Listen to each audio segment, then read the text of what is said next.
Hello, everyone. This is Benjamin from English Classes Online. In today's lesson, our focus is on the features of a good narrative.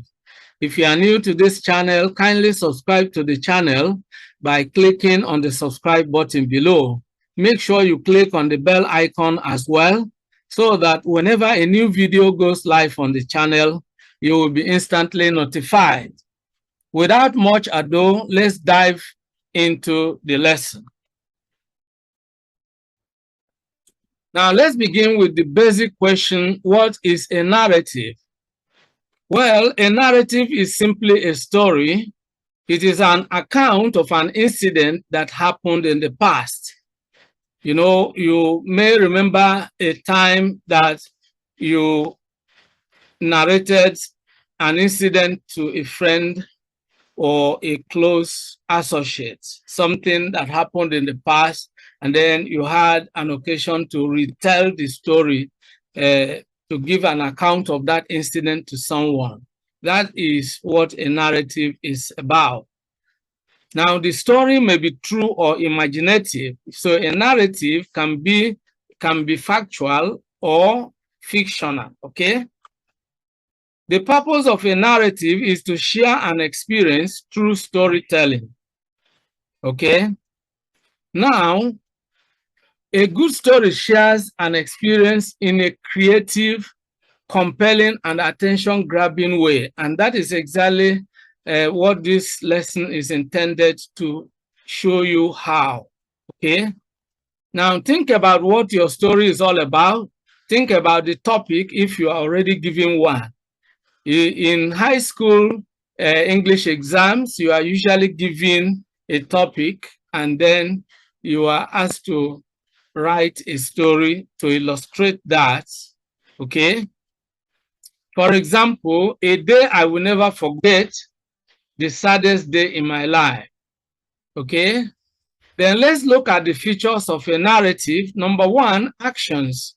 What actions took place? You know, the story must contain what actions took place. Then the narrative must contain characters as well.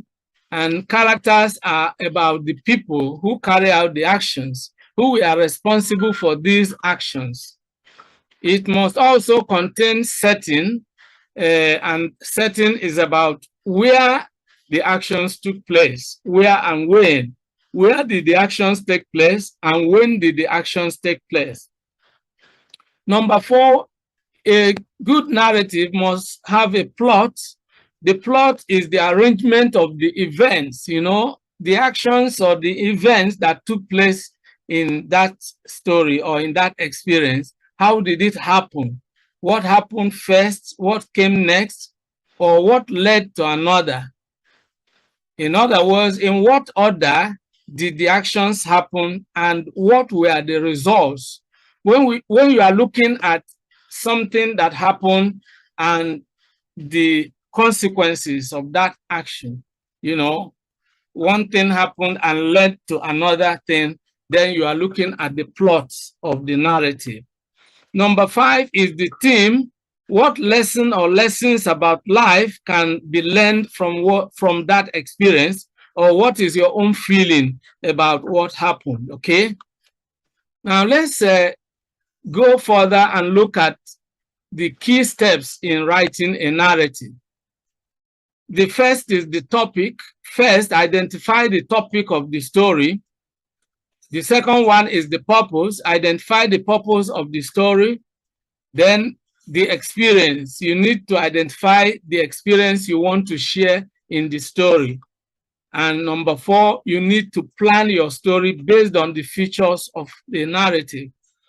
The step number five, you now write your story using an appetizing beginning.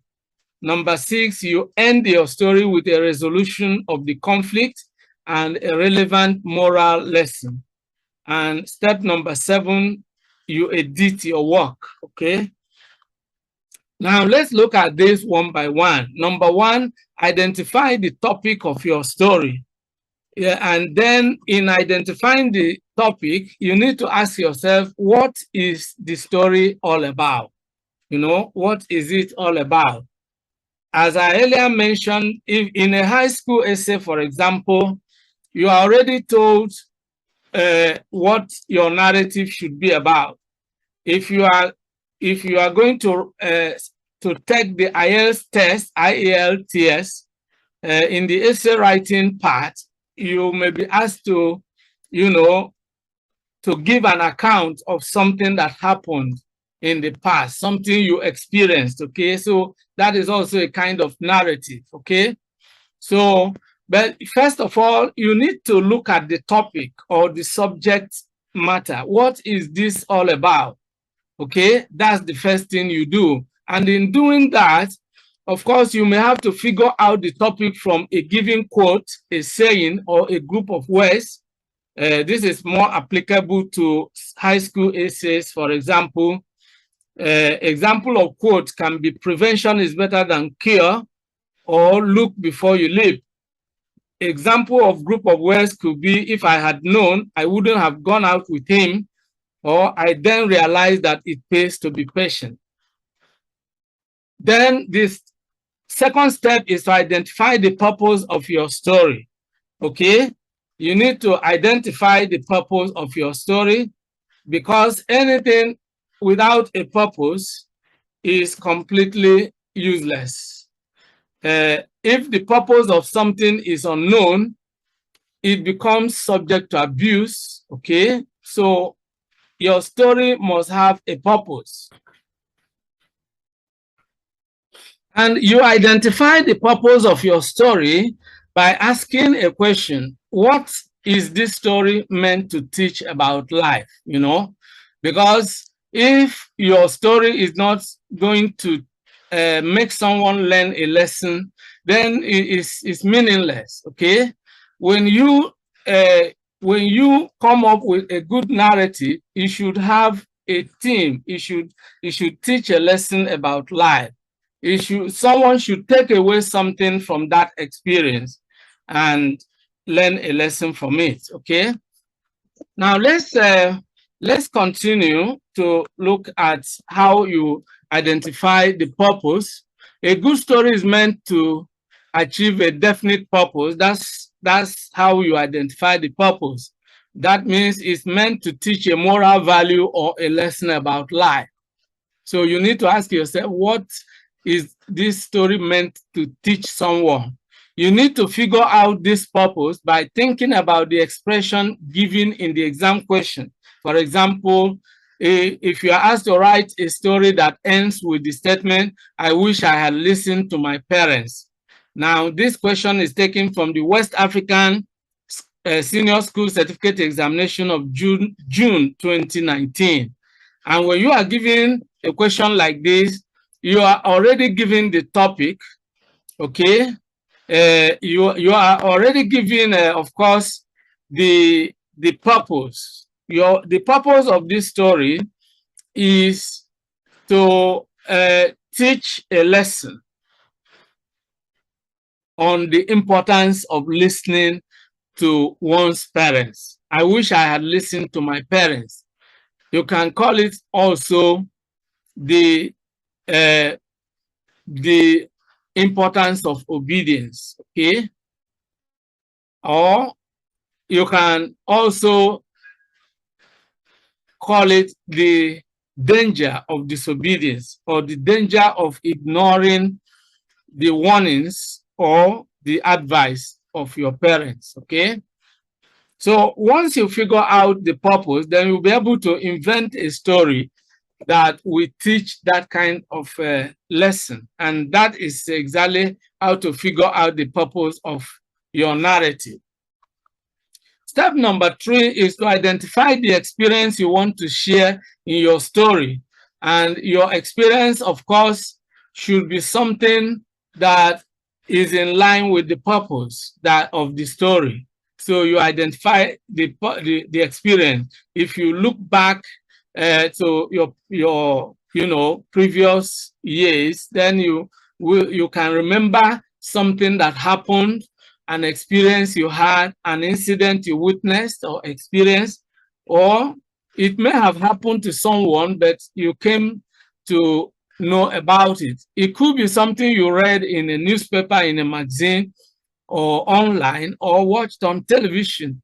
But if it is an experience that someone had or you personally had, that can provide good material for a good narrative, okay?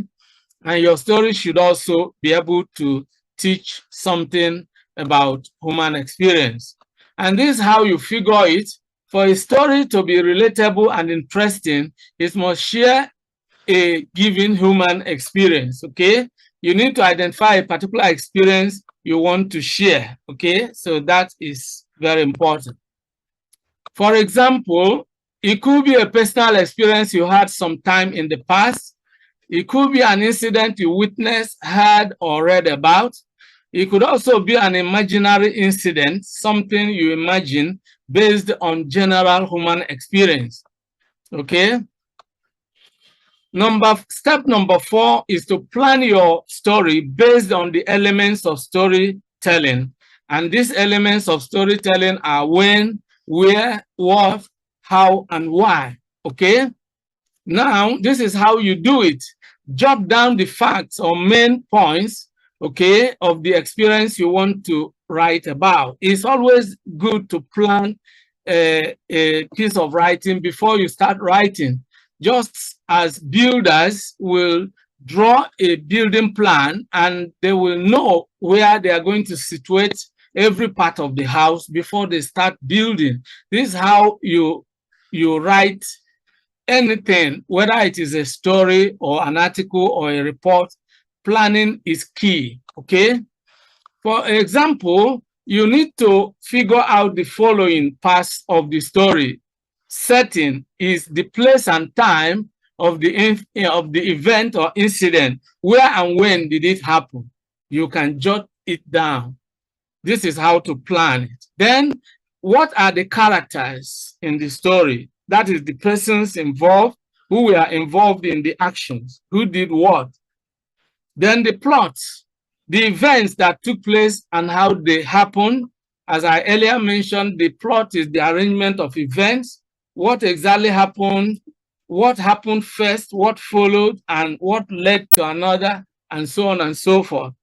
Then conflict, the major problem confronting the major or the main character in the story. Conflict is always commonly known as, a disagreement or a fight between two opposing characters. But it's not necessarily a fight or an open disagreement. It could be an internal problem. It could be just a problem that is faced by the main character in the story. Then the resolution is what you have to figure out and jot down certain things about the resolution of the team, and that refers to the results of the actions or events and how you feel about the incident and why, okay? Now, having said that, step number 5 is where you write your story using an appetizing beginning. What makes a good beginning is that it hooks your readers and makes them want to read on. So you need to begin well, because the beginning of a story is what will determine whether the reader will go ahead reading it. If you pick up a novel and you are not actually, your interest is not captured by the beginning, you may decide not to read on. Okay, so the beginning is very important. The beginning of your narrative has to be appetizing. And so let's look at how you do that. You can begin in any of the following ways. You can begin by asking a question or a set of questions. You can begin by describing the setting. I mean, the location, weather, atmosphere, or you can begin the narrative by describing an action. You may decide to present a dialogue, that's engage the main character in a dialogue. Okay, if you read some narrative, you will find that two characters just start discussing something very important, or it could be just one character. A dialogue is conversation between two characters, but it could be a monologue. It could be just the main character, you know, thinking aloud, or just, you know, discussing something that is serious. Then you could decide to introduce the main character or give some important background information, okay? There is no one way to begin. You can begin your narrative in any way at all. Let's look at some examples. You know, some very important stories I have selected, some novels. Then we want to look at how the author began the narrative, and then we borrow a leaf from there, okay? Now, let's look at the beginning of this narrative. No one knew it, but beneath her beauty, elegance, and charm lay an inner turmoil. As the guests arrived, she welcomed each of them warmly, full of smiles. Everyone saw and admired her outward beauty and gracious courage, but the burning spear that constantly pierced through her bleeding heart escaped their notice. Okay, so that is the beginning. Let's see some other paragraphs, okay, in that opening part of a short story. Paragraph 2, Vera and her husband Val were the cynosure of all eyes, as it was the 10th anniversary of the couple's marriage, as well as the birthday of their son. It was a lavish party that was graced by relations, friends, neighbors, associates, and well-wishers. Paragraph 3, earlier in the morning, Nana had taken his birthday cake, other snacks, and soft drinks to school, which he had shared with his classmates and teachers. Happy birthday to you. How old are you now? The song was heartily rendered by members of Nana's class, and the rendition was echoed by some other curious students who sneaked out of their classes to catch a glimpse of the celebrant. Nana savored every moment of that celebration.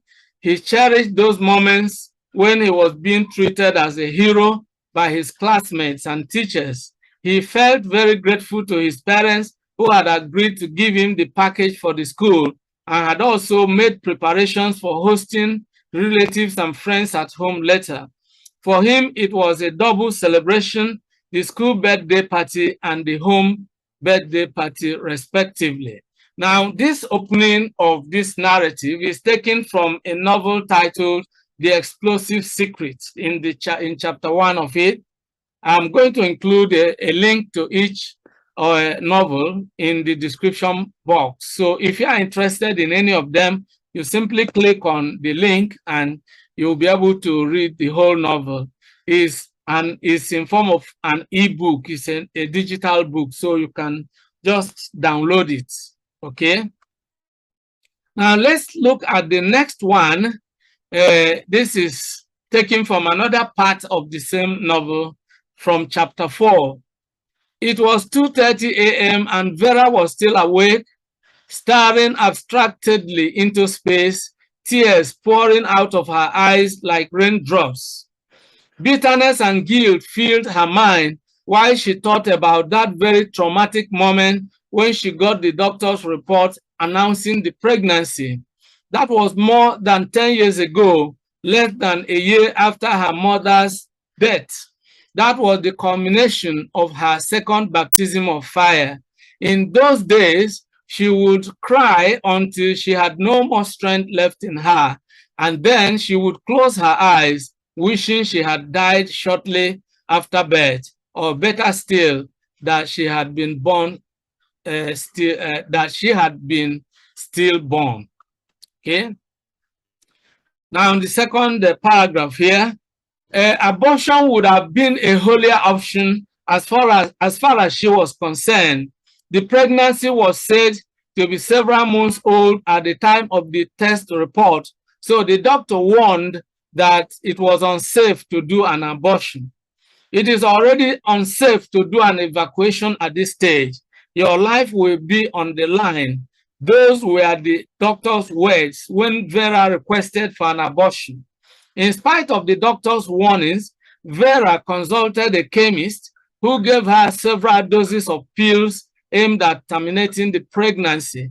However, all the efforts at aborting the pregnancy, including the use of a girdle and a thick belt, failed to yield the desired results. That unfortunate stubborn little thing in her womb kept growing and began to kick.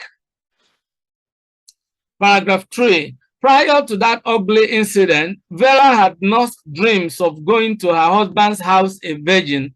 As a little child, she had been taught the benefits of chastity, which her mother had insisted was the visa to a good matrimonial home. She had been excited on many occasions when her mother had related her personal experiences as a little girl, how she had preserved her purity and never opened her legs for any man until the very night she went to live with her husband, which was after the traditional marriage rites had been observed.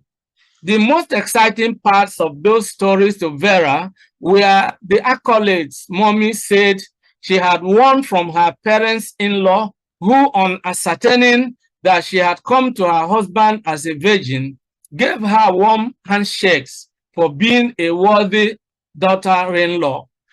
Mommy had also spoken about the joy and sense of pride her parents had derived from their daughter being found a virgin by her husband. Going further, Mommy had emphasized that it was this evidence of her virginity that had won her husband's trust and had set the stage for the mutual love they had for each other. She had insisted that any girl who lost her virginity before going into marriage had lost her most important feminine asset. She called it the pride of motherhood. Now, this again is taken from the Explosive Secret in chapter 4. So you will find a link to this powerful narrative in the description section. Now, let's look at how another beginning of a narrative. All right. When he left home that Tuesday afternoon in mid-November, he had a sense of foreboding, but couldn't put his fingers on what he thought was going to happen. He had made up his mind to go back to Marine quarters in order to keep an appointment with a stranger whom he had encountered on the way a few hours back. He had gone to submit an application to a shipping company at Apapa and was on his way home when this ostentatiously dressed man stopped him and told him that he knew his plight as a job seeker and wished to show him an easy way of getting rich. Every word the man spoke coincided with what Anya was passing through. It surprised him how the man, came or had come to know that his parents were not giving him sufficient money to meet his needs, and that he even right then lacked the money to buy the type of clothes that he desired to wear in order to look sophisticated before the girls, especially as Christmas was approaching. That superior knowledge and power, which he perceived to be in the man's possession, won his heart. Then the paragraph 2, the man took him to a secluded house and showed him a few currency notes which he claimed that he had made. He showed him some neatly wrapped pieces of paper cut to the sizes of currency notes, as well as some bottles containing liquids, which he said were various kinds of chemicals used in the production of money. He told him that everything was ready for the production except a particular chemical that he called the main. Now, this is taken from The Lad and the Swindlers in chapter 1. Of course, when you read the opening of a narrative like this, you already get curious because you want to know exactly what this is all about and what is eventually going to happen, okay? So now let's take a look at another opening of a narrative. Chinede sat on the trunk of a failed palm tree behind the big apple tree, eavesdropping on the conversation between Umoro and Veronica, his father's wives. He had climbed the tree to pluck some ripe fruits and had come down before the two women arrived there, each carrying a bundle of firewood. It was evening, and the branches of the apple tree were swaying in the breeze, causing some ripe fruits to fall onto the ground. So you can see that there is something about the setting. There is also some action of the main character described here. And then there's a conversation between two characters. So there are various ways of beginning a narrative that can actually grab the attention of the reader and make the reader want to know what is going to happen. Now, here is the conversation. I have found an apple, Veronica said excitedly as she stopped to pick it. Are you sure it's a good one? Asked Umoro. Yes, it is, replied Veronica. I have found another one, she further announced, stooping to pick the second apple.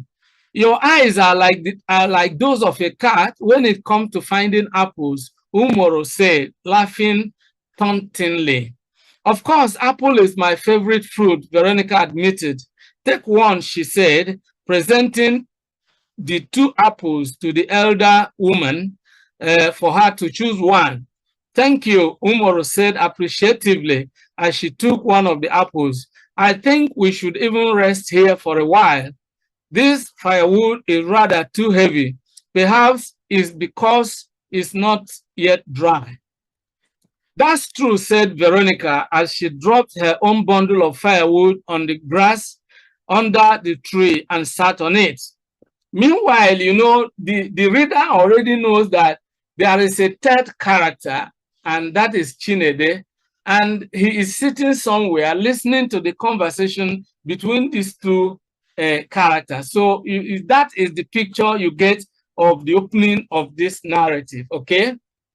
And as these two people are conversing, they are unaware of the presence of a third character. So that makes the whole thing, it creates some suspense. What are they going to talk about, and how is it going to affect the young boy? Okay, so then in the last paragraph here, there was a little interval of silence after the two women sat down, each munching on her apple. So you can see this is the beginning, and this is taken from a short novel titled The Triumph of Reason. It's taken from chapter 1. You will also find the link in the description box. Okay, so now let's look at step number 6. End your story with a resolution and a moral lesson. You know, if you check out the novels, the narratives in the description, then you will discover how each story was continued and how it eventually ended. Okay. Now, it's always proper to end your story with a resolution and a moral lesson. For example, for a high school essay, which, for example, is about a lesson you learn, you can end by saying, indeed, it was the biggest lesson of my life. Okay. Now let's look at how you get your ending. Now, you need to know that every good story presents a conflict that puts the main character in a dilemma. You know, if you look at the beginnings that the sample beginnings we read, in each case, we saw a character or some characters, you know, having some conflict, okay? And then we will want to know how this was resolved. For example, the explosive secret, we saw that Vera was in a serious trouble. and we don't know yet the details of that trouble, even though we already got a glimpse of it, okay? So the reader will want to know what eventually happened and how this problem was eventually resolved, or did it eventually take her life? Did it end in tragedy, or did she survive this situation? Now, a good ending must resolve the conflict in a satisfying way, in a way that teaches a moral value or an important lesson about life. For example, you know, for a high school essay that, you know, requires you to write a story which illustrates the warning, look before you leap, you can come with this kind of ending. It was by sheer grace that I came out of it alive. Indeed, it was the biggest lesson of my life, and it illustrates the warning, look before you leap, okay? So the ending of a good narrative should present some lesson about life, or it should allow the reader to take something away, something significant about human life, okay, and about human experience. Now, having concluded your narrative, the last step is to edit your work. Make sure you always cross-check your work and correct whatever mistakes may be there. Now, editing will help you to correct your mistakes and also help you with the clarity of your ideas. Now, this is how you do it. It ensures correctness of your content. And how do you do it? By making sure that your writing is free from errors in various areas. Areas like grammar, spelling, punctuation, and capitalization. So this is where we draw the curtain on today's lesson. And here are, you know, the various novels and short stories. I have included the links. You will find them in the description section. Many thanks for watching today's video. A big thank you to all of you out there for being part of today's episode. I hope you enjoyed the video. If you did, kindly subscribe to this channel. Subscribe now as a way of giving us support.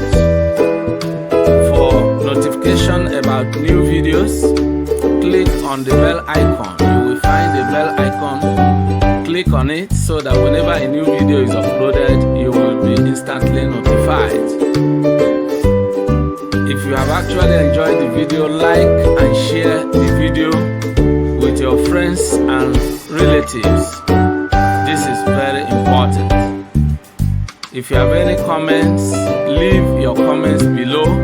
Any questions, any suggestions, we would gladly receive them and respond promptly and positively to them. See you in the next video. I look forward to always seeing you in the new video.